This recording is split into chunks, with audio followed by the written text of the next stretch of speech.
الحمدللہ رب العالمین والصلاة والسلام علی سید الانبیاء والمرسلین وعلی آلہ واصحابہ اجمعین ومن تبعہم بإحسان ودعا بدعوتہم الی یوم الدین، اما بعد۔ میرے محترم بھائیوں اور دوستوں اور عزیز ماؤں اور بہنوں، حضرت عائشہ رضی اللہ تعالی عنہ کی سیرت کا درس چل رہا ہے اور اس کی تمہیدی بات گزشتہ دنوں میں بیان کی جا چکی ہے، اور کتاب کی اور سیرت کی اہمیت کو آپ کے سامنے مختصر انداز میں اور قیمتی باتیں عرض کی جا چکی ہیں۔ اب ہم باضابطہ سیرت عائشہ رضی اللہ تعالی عنہا کا آغاز کرنے جا رہے ہیں۔ کسی بھی شخصیت کی سیرت اس کے نام سے، اس کے نسب سے، اس کے خاندان سے شروع ہوتی ہے، لیکن جہاں ہم رہتے ہیں وہاں کا طور و طریق، رواج الگ ہے۔ یہاں پر یا پھر یوں کہیے کہ عرب کے علاوہ دیگر ممالک میں ناموں کا ایک الگ طرز ہوتا ہے، ایک الگ رواج ہوتا ہے، لیکن عرب میں ناموں کا ایک الگ انداز اور ایک الگ رواج ہے۔ عرب میں کنیت، اسی طرح لقب اور خطاب کچھ اصطلاحیں ہیں جن کے ذریعے سے پکارا جاتا ہے۔ نام بعض دفعہ لوگوں کو پتہ نہیں ہوتا ہے۔ مثال کے طور پہ ابو ذر رضی اللہ تعالیٰ عنہ، آپ نے نام سنا ہوگا۔ اسی طرح ابو جہل ہے، ابو لہب ہے، اور دیگر اس طرح کے نام والے حضرات ہیں، لیکن ان کے نام سے کوئی واقف نہیں ہے، حالانکہ یہ تو کنیت ہے۔ اب کنیت کس کو کہتے ہیں یہ آپ کو سمجھنا ہے۔ سب سے پہلی چیز تو عرب کے اندر کنیت عظمت اور شرافت کا ایک نشان اور ایک پہچان سمجھی جاتی تھی، اور فن حدیث کے اندر کنیت کا، اسی طرح لقب کا، خطاب کا معلوم ہونا بہت ضروری ہے، اس لیے کہ جب کنیت معلوم ہوگی اور نام معلوم نہیں ہوگا تو راوی کا صحیح علم نہیں ہو پائے گا۔ اس لیے کنیت، لقب اور جو بھی خطاب یا اس طرح کی جو بھی چیزیں، یعنی جس راوی کا ہم تذکرہ کر رہے ہیں یا کرتے ہیں، اس کے بارے میں پوری معلومات جبھی ہو سکتی ہے جبکہ کنیت کے ساتھ اس کا نام بھی ہمیں معلوم ہو۔ تو یہ ایک بہت اہم فن ہے فن حدیث کے اندر، جس کے بغیر ایک حدیث بیان کرنے والا اس کے صحیح مقام تک نہیں پہنچ سکتا جب تک کہ راوی کی کنیت کے ساتھ اس کا نام بھی اس کو معلوم نہ ہو۔ جیسا کہ میں نے ابھی بتایا، ابو جہل، ابو لہب اور اسی طرح ابو ذر رضی اللہ تعالیٰ عنہ، یہ نام، یہ کنیت ہیں، لیکن بہت سارے لوگ ان کے نام نہیں پتہ ہوں گے۔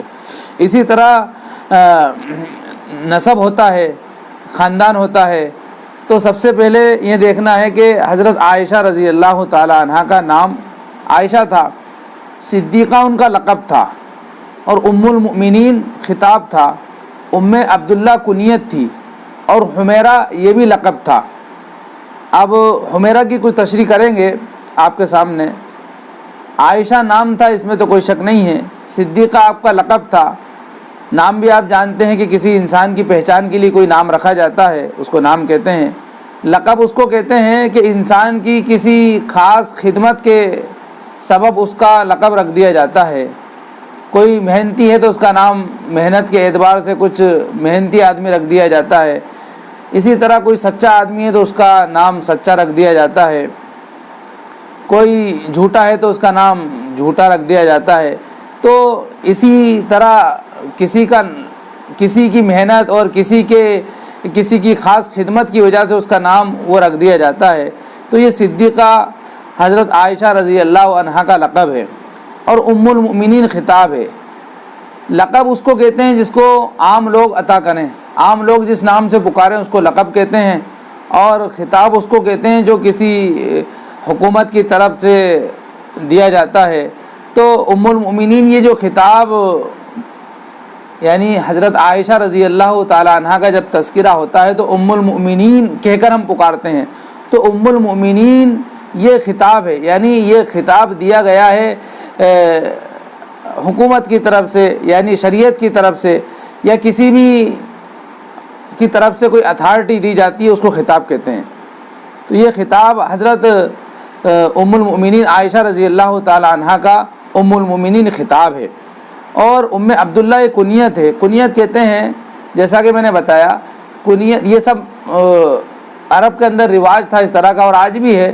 کنیت رکھی جاتی ہے بیٹے کے نام کے ساتھ باپ کا اضافہ کر دیا جائے، ابو، جیسے ابو ہریرہ، اسی طرح ابو ذر، ابو جہل، تو بیٹے کے نام کے ساتھ ابو جوڑ دیا جائے تو اس کو کنیت کہتے ہیں۔ اسی طرح باپ کے نام کے ساتھ بیٹے کا نام ابن کا اضافہ کر دیا جائے، جیسے ابن عمر، ابن زبیر وغیرہ، اس کو کنیت کہتے ہیں۔ یا پھر انسان کے اندر کوئی ایسی صفت رہتی ہے جس کی وجہ سے اس کو اسی کی کنیت سے مشہور کر دیا جاتا ہے، جیسے ابو لہب، یعنی وہ اپنی خوبصورتی اور سرخ رنگ کی وجہ سے جو ہے ابو لہب مشہور ہوا اور ابو لہب اس کی کنیت پڑ گئی۔ لیکن حضرت عائشہ رضی اللہ تعالی عنہا ان کی تو کوئی اولاد تھی نہیں، اور ان کی کنیت یہاں پر ذکر کی جا رہی ام عبداللہ، تو اس کے بارے میں کچھ کتاب کے اندر آگے ذکر کیا جائے گا، وہ آپ کو بتائیں گے انشاءاللہ۔ ابھی حمیرہ ایک لقب صدیقہ تھا، دوسرا لقب حمیرہ تھا، لیکن حمیرہ کے تعلق سے علامہ سید سلیمان ندوی رحمۃ اللہ علیہ نے تذکرہ کیا ہے دلائل کے ساتھ میں، کہ جن روایتوں میں حضرت عائشہ رضی اللہ تعالی عنہا کا لقب حمیرہ ذکر کیا جاتا ہے یا ملتا ہے، حمیرہ کے معنی ہوتے ہیں گوری، خوبصورت۔ تو جن روایتوں میں، جن حدیثوں میں حمیرہ لقب حمیرہ لقب ذکر کیا گیا ہے، محدثین نے اس کے بارے میں فرمایا ہے کہ یہ سندن ثابت نہیں ہے، یہ موضوعات میں سے ہے، اور فرمایا کہ خذوا شطر دینکم من الحمیرہ، یہ حدیث کے اندر مذکور ہے۔ بعضوں نے لکھا ہے کہ نسائی کی ایک روایت میں بسند صحیح یہ لقب مذکور ہے، لیکن حضرت فرماتے ہیں کہ مجھ کو تلاش کرنے پر بھی یہ روایت نہیں ملی، بلکہ ابن قیم رحمۃ اللہ علیہ نے لکھا ہے کہ ہر وہ حدیث جس میں حمیرہ ہے وہ حدیث جھوٹی ہے اور گڑی ہوئی ہے، من گڑت حدیث ہے۔ علامہ ابن قیم نے یہ فرمایا ہے کشف الخفا کے اندر۔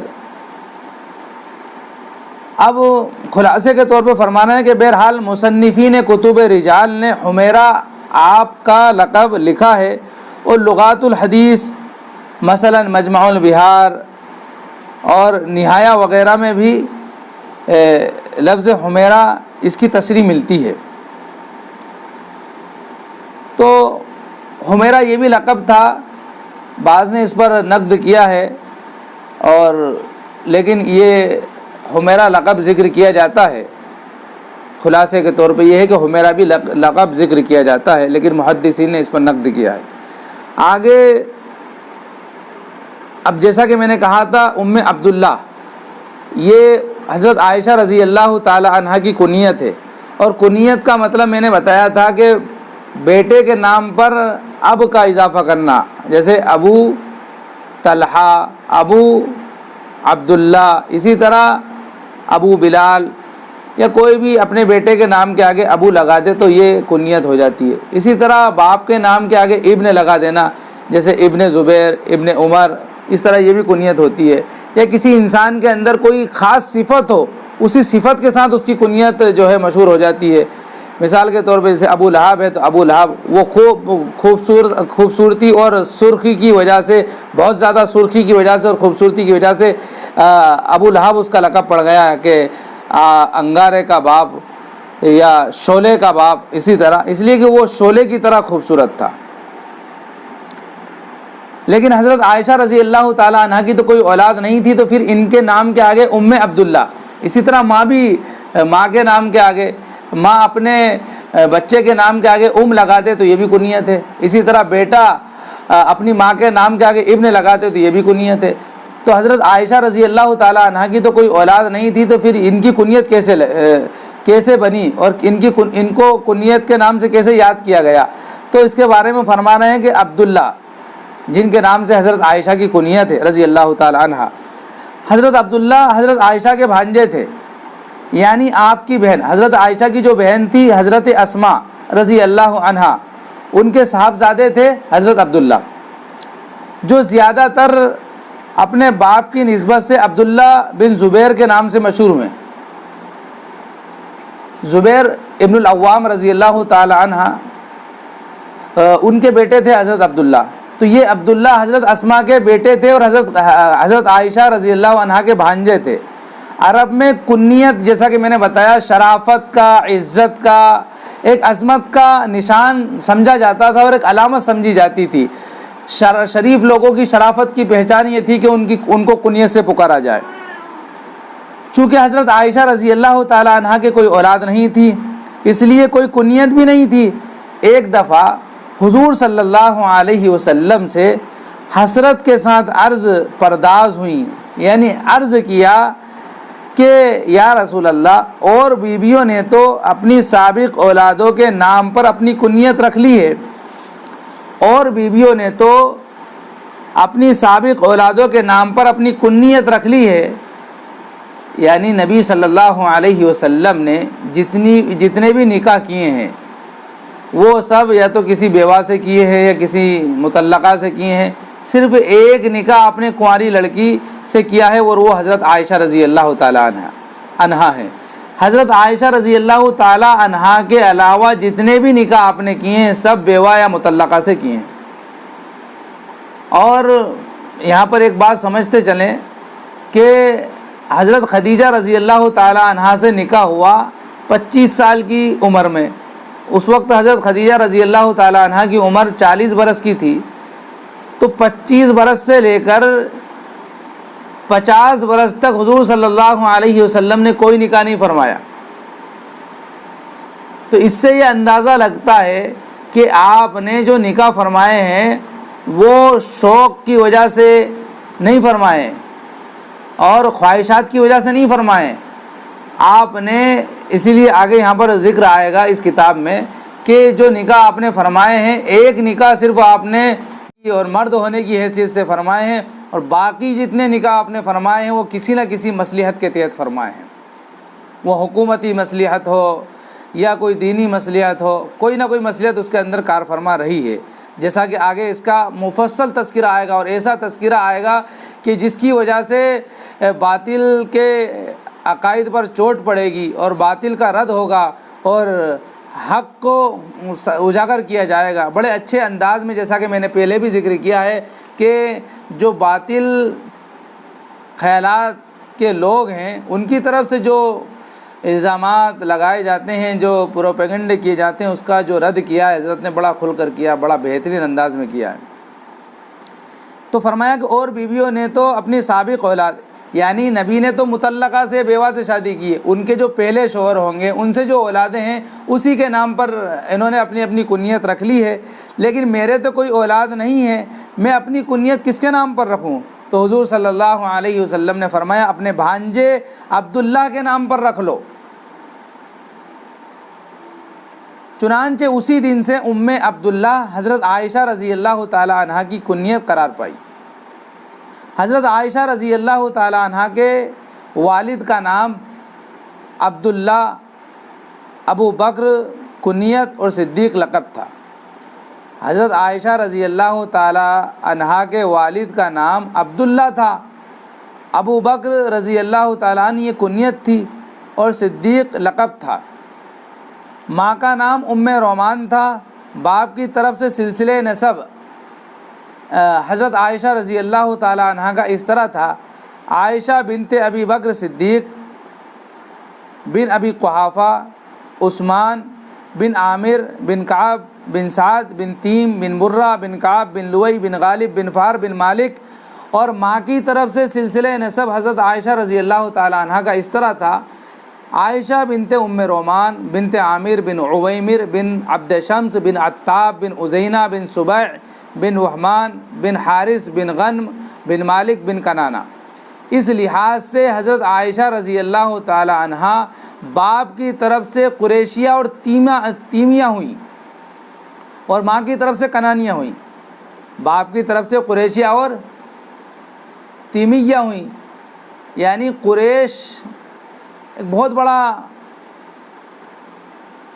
قبیلہ تھا، تو قریش کے اندر سے ایک شاخ نکلی ہے بنو تیم کی، انہی میں سے حضرت ابو بکر رضی اللہ تعالی عنہ تھے، اسی نسبت سے یہ تیمیہ ہوئیں، اور ماں کی طرف سے کنانیہ ہوئیں، اس لیے کہ رسول اللہ صلی اللہ علیہ وسلم اور ام المومنین حضرت عائشہ رضی اللہ تعالی عنہ کا نسب 7ویں 8ویں پشت پر جا کر مل جاتا ہے، اور ماں کی جانب سے 11ویں اور 12ویں پشت میں جا کر کنانہ سے مل جاتا ہے، جیسا کہ ابھی آپ نے سلسلہ نسب میں سنا۔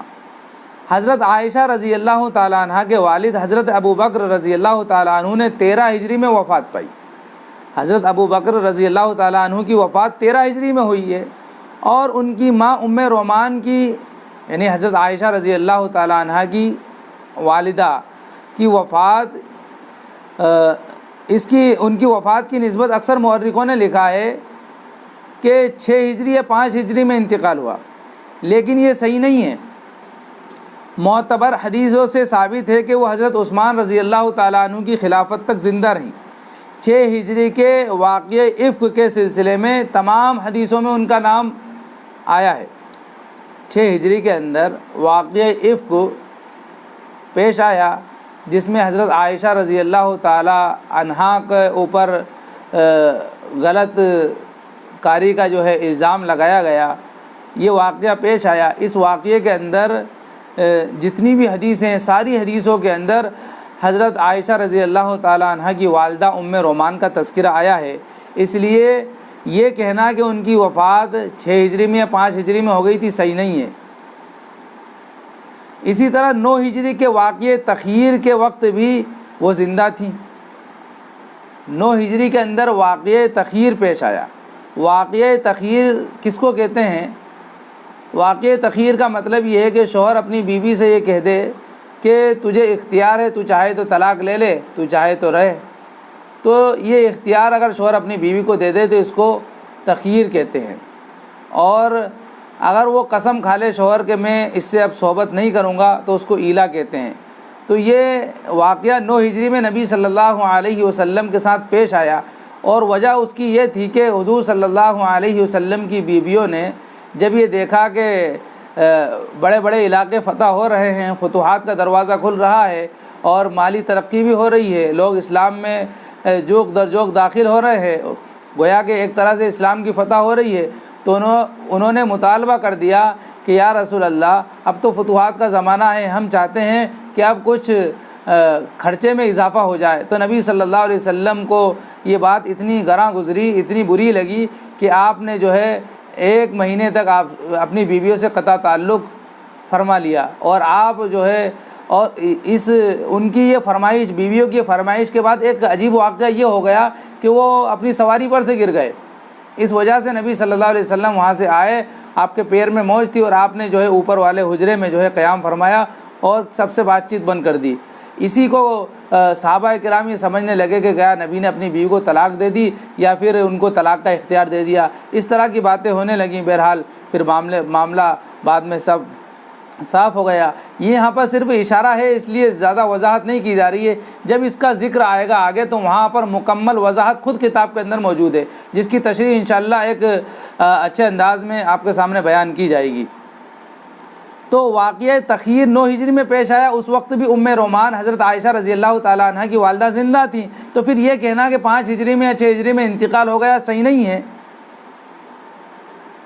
اور اسی طرح صحیح بخاری میں مسروق تابعی ہیں، وہ روایت کرتے ہیں اور ان سے متصلاً روایت کرتے ہیں حضرت ام رومان سے امام بخاری رحمۃ اللہ علیہ نے تاریخ صغیر میں ان کا نام ان لوگوں میں لکھا ہے جنہوں نے حضرت ابو بکر رضی اللہ تعالیٰ عنہ کے زمانے میں انتقال کیا اور پہلی روایت پر اعتراض کیا۔ پہلی روایت وہ جس میں فرمایا کہ 5 ہجری یا 6 ہجری میں انتقال ہوا ہے، اس روایت کا رد فرمایا ہے امام بخاری رحمۃ اللہ علیہ نے، اور اس روایت پر رد فرمایا ہے اور اعتراض کیا ہے، اور ان لوگوں کا نام لکھا، ان لوگوں کی لسٹ میں جن کا انتقال حضرت ابو بکر رضی اللہ تعالیٰ عنہ کے زمانے میں ہوا ہے، ان لوگوں میں ام رومان رضی اللہ عنہا کا نام بھی ذکر فرمایا ہے۔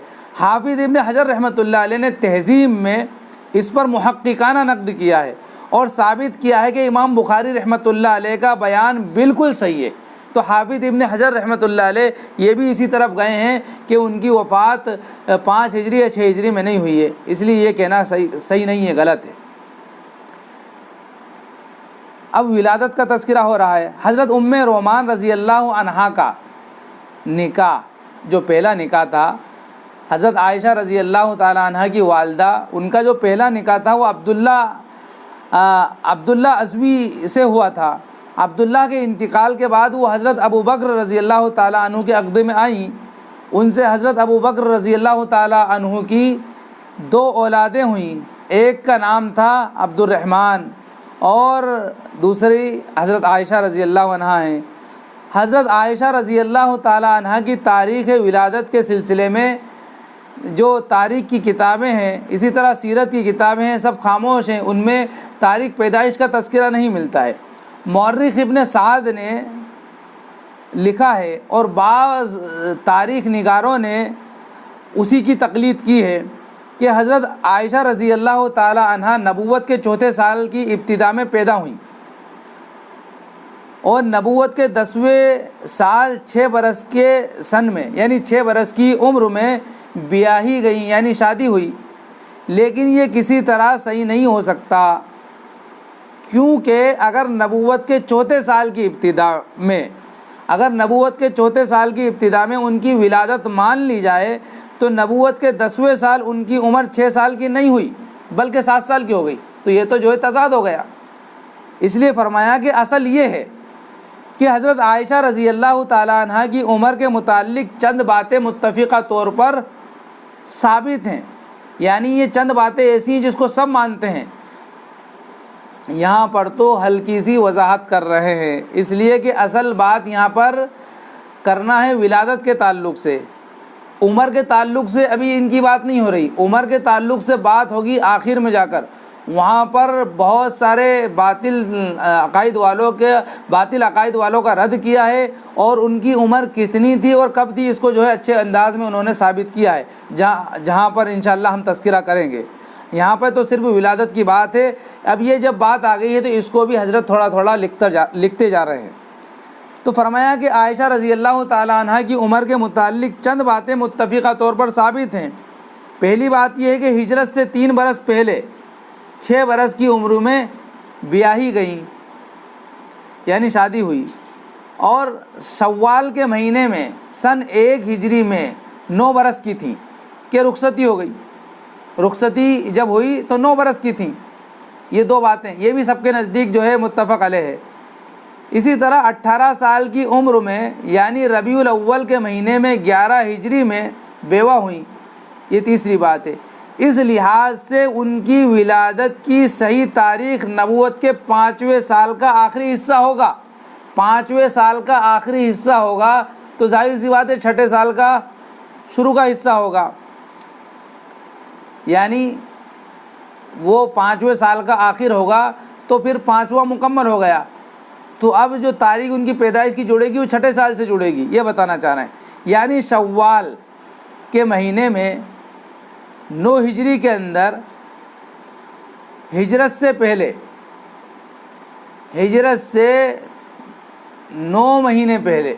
سال پہلے ہجرت سے 9 سال پہلے شوال کے مہینے میں پیدا ہوئیں۔ یہ اس سے جو ہے سبق مل رہا ہے کہ شوال کے مہینے میں ہجرت سے 9 سال پہلے حضرت عائشہ پیدا ہوئی، جولائی 614 عیسوی کے اندر، 614 عیسوی کے اندر، اور شوال کے مہینے میں ہجرت سے 9 سال پہلے قبل الہجرت۔ آئندہ کے تاریخی واقعات کو سمجھنے کے لیے یہ جان لینا چاہیے کہ نبوت کے 23 سال میں سے تقریباً 13 سال مکہ میں اور 10 سال مدینہ منورہ میں گزرے ہیں۔ حضرت عائشہ رضی اللہ تعالیٰ عنہ جب پیدا ہوئی تھیں تو نبوت کے 4 سال گزر چکے تھے اور 5واں سال گزر رہا تھا، جیسا کہ ابھی اوپر ذکر کیا کہ 5ویں سال کے آخر میں پیدا ہوئی ہیں۔ صدیق اکبر رضی اللہ تعالیٰ عنہ کا کاشانہ وہ برج سعادت تھا جہاں خورشید اسلام کی شعاعیں سب سے پہلے پرتو افغن ہوئیں۔ یہ ادیب تھے، مورخ بھی تھے، اس لیے بڑی اونچے معیار کی اردو ادب کے اندر انہوں نے لکھا ہے۔ کاشانہ بولتے ہیں چھوٹے سے گھر کو، کہ صدیق اکبر رضی اللہ تعالیٰ عنہ کا چھوٹا سا گھر وہ برج سعادت تھا۔ برج بولتے ہیں بڑے ستارے کو، چھوٹا سا گھر وہ برج سعادت تھا، یعنی وہ بڑا ستارہ تھا جہاں خورشید اسلام کی شعاعیں سب سے پہلے پڑیں، جہاں سے اسلام کی شعاعیں سب سے پہلے نمودار ہوئیں، یعنی سب سے پہلے اسلام قبول کیا حضرت ابو بکر رضی اللہ تعالیٰ عنہ نے مردوں کے اندر۔ اس بنا پر حضرت عائشہ رضی اللہ عنہا اسلام کے ان برگزیدہ لوگوں میں ہیں جن کے کانوں میں کفر و شرک کی آواز نہیں سنی۔ خود حضرت عائشہ رضی اللہ تعالیٰ عنہ فرماتی ہیں کہ جب سے میں نے اپنے والدین کو پہچانا، یعنی جب سے میں نے ہوش سنبھالا ان کو مسلمان پایا ہے، یعنی میں نے کفر و شرک کو نہیں دیکھا۔ حضرت عائشہ رضی اللہ تعالیٰ عنہا کو وائل کی بیوی نے دودھ پلایا تھا۔ وائل کے بھائی تھے افلا، یعنی حضرت عائشہ رضی اللہ تعالیٰ عنہ کے رضائی چچا، کبھی کبھی ان سے ملنے بھی آیا کرتے تھے، اور رسول اللہ صلی اللہ علیہ وسلم کی اجازت سے حضرت عائشہ ان کے سامنے آتی تھی۔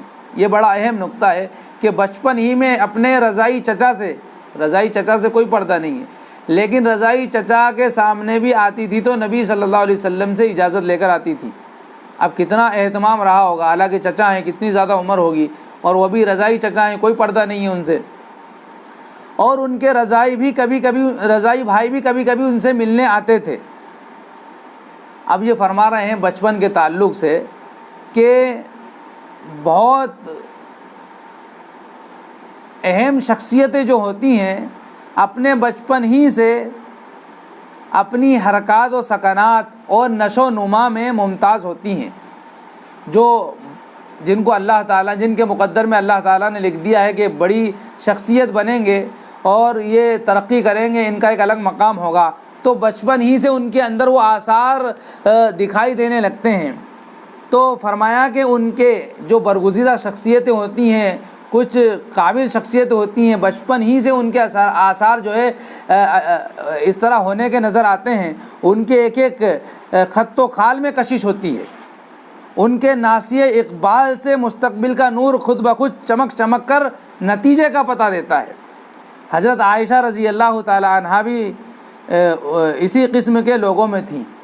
بچپن ہی میں ان کے ہر انداز سے سعادت مندی، نیک بختی اور بلندی کے آثار نمایاں تھے، تاہم بچہ تو بچہ ہی ہوتا ہے اور وہ صرف کھیلتا ہی ہے، اور کھیلنا ہی اس کی عمر کا تقاضا ہے۔ حضرت عائشہ رضی اللہ تعالیٰ عنہا کی بھی بچپن میں کھیلنے کودنے کی عادت تھی، کھیل کود ان کو بہت پسند تھا، کھیل کود کی وہ بہت زیادہ شوقین تھیں۔ محلے کی لڑکیاں ان کے پاس آ کر جمع ہو جاتی تھیں اور وہ اکثر ان کے ساتھ کھیلا کرتی تھیں، لیکن اس لڑکپن اور اس بچپن اور کھیل کود کے درمیان بھی رسول اللہ صلی اللہ علیہ وسلم کا ادب ہر وقت ملحوظ رکھتی تھی۔ اب اندازہ لگائیے، بچہ ہوتا ہے، کھیل کود کا تقاضا اس کے اندر ہے، اس کی عمر کھیل کود کی ہے، لیکن حضرت عائشہ رضی اللہ تعالیٰ عنہا اپنے بچپن میں بھی نبی صلی اللہ علیہ وسلم کا احترام کرتی تھیں۔ اکثر ایسا ہوتا تھا کہ حضرت عائشہ رضی اللہ تعالیٰ عنہا کھیل رہی ہوتی اور آس پاس ان کی سہیلیوں کی بھیڑ بھاڑ ہوتی، ان کا سہیلیوں کا ہجوم ہوتا، اتفاقاً رسول اللہ صلی اللہ علیہ وسلم پہنچ جاتے تو وہ جلدی سے جو کھیلنے کی گڑیاں ہوتی تھیں ان کو چھپا لیتی، اور جو ان کی سہیلیاں ہوتی تھیں وہ حضور صلی اللہ علیہ وسلم کو دیکھ کر ادھر ادھر چھپ جاتی، لیکن چونکہ حضور صلی اللہ علیہ وسلم بچوں سے خاص محبت رکھتے تھے اور ان کے کھیل کود کو برا بھلا نہیں سمجھتے تھے۔ اس سے بھی ایک سبق لینا چاہیے ہمارے معاشرے میں کہ جو عمر دراز لوگ ہوتے ہیں، کسی دوسرے کے بچے اگر گھر کے سامنے کھیل رہے ہوتے ہیں تو ان کو بڑی تکلیف ہوتی ہے کہ یہ ہمارے گھر کے سامنے کیوں کھیل رہا ہے۔ حضرت عائشہ رضی اللہ تعالی عنہ اور اسی طرح ان کی دیگر سہیلیاں ان کے گھر کے سامنے یا گھر کے اندر آ کر کھیلتی تھیں اور نبی کو دیکھ کر چھپ جاتی تھی تو نبی ان کو بلا کر لاتے تھے اور کہتے تھے جاؤ کھیلو، ان کی گڑیاں لا کر ان کو دیتے تھے۔ اندازہ لگائیے نبی صلی اللہ علیہ وسلم نے بچوں کے ساتھ کس طرح برتاؤ کیا۔ تو جب ان کی سہیلیاں ادھر ادھر چھپ جاتی تو نبی صلی اللہ علیہ وسلم کا کیا رویہ ہوتا تھا؟ چونکہ آپ بچوں سے خاص محبت رکھتے تھے اور ان کے کھیل کود کو برا بھلا نہیں کہتے تھے، اس لیے لڑکیوں کو پھر بلا کر حضرت عائشہ رضی اللہ تعالی عنہا کے ساتھ کھیلنے کو کہتے۔ تمام کھیلوں میں حضرت عائشہ رضی اللہ تعالی عنہا کو 2 کھیل سب سے زیادہ پسند تھے، مرغوب تھے۔ ایک تو گڑیوں سے کھیلنا، دوسرا جھولا جھولنا۔ یہ دونوں کھیل بہت پسند تھے۔ گڑیاں اس لیے ہوتی تھی ان کے پاس زیادہ اور جھولا بھی اکثر جھولا کرتی تھیں۔ ایک مرتبہ حضرت عائشہ رضی اللہ تعالیٰ عنہ گڑیاں کھیل رہی تھیں، گڑیوں سے کھیل رہی تھیں، رسول اللہ صلی اللہ علیہ وسلم پہنچ گئے۔ گڑیوں میں ایک گھوڑا بھی تھا جس کے دائیں بائیں 2 پر لگے ہوئے تھے۔ آپ نے استفسار فرمایا، پوچھا عائشہ یہ کیا ہے؟ جواب دیا کہ گھوڑا ہے۔ آپ صلی اللہ علیہ وسلم نے فرمایا گھوڑوں کے تو پر نہیں ہوتے؟ انہوں نے برجستہ کہا، فوراً جواب دیا، کیوں؟ سلیمان علیہ السلام کے گھوڑوں کے تو پر تھے۔ آپ اس بے ساختہ پن کے جواب پر مسکرا